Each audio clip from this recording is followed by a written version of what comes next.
दिनांक 30 सप्टेंबर रोजी पुण्यश्लोक अहिल्यादेवी होळकर सोलापूर विद्यापीठाचे कुलगुरू डॉक्टर प्रकाश महानवर यांना हिंदू हृदय सम्राट बाळासाहेब ठाकरे अध्यासन व संशोधन केंद्रासाठी निधीची तातडीने तरतूद करून अपूर्ण काम पूर्ण करावे या मागणीचे निवेदन शिवसेना उद्धव बाळासाहेब ठाकरे जिल्हा प्रमुख व हिंदू हृदय सम्राट बाळासाहेब ठाकरे संशोधन केंद्र फंड रेजिंग कमिटीचे अध्यक्ष डॉक्टर प्राध्यापक अजय दासरी यांच्या नेतृत्वाखाली सादर करण्यात आले।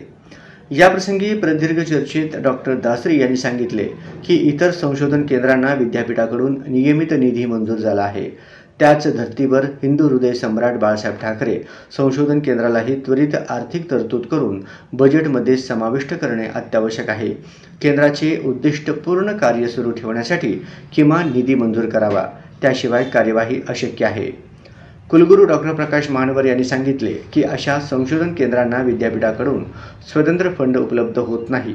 मात्र ठाकरे संशोधन केंद्रासाठी मी स्वतः प्रयत्न करून विशेष निधी मिळवण्याचा पूर्ण प्रयत्न करीन। तसेच शिवसेना पदाधिकाऱ्यांनी फंड रेजिंगमध्ये सहकार्य करावे असेही आवाहन त्यांनी केले। यावेळी शशिकांत बिराजदार, सिनेट सदस्य उषा पवार, रवींद्र नागणकेरी, जगदीश कलकेरी, दत्ता रुचनभैरे उपस्थित होते। कुलगुरूंच्या आश्वासनानंतर सिनेट सदस्य उषा पवार यांनी 2 ऑक्टोबरला होणारे उपोषण आंदोलन तूर्त स्थगित करण्याची घोषणा केली।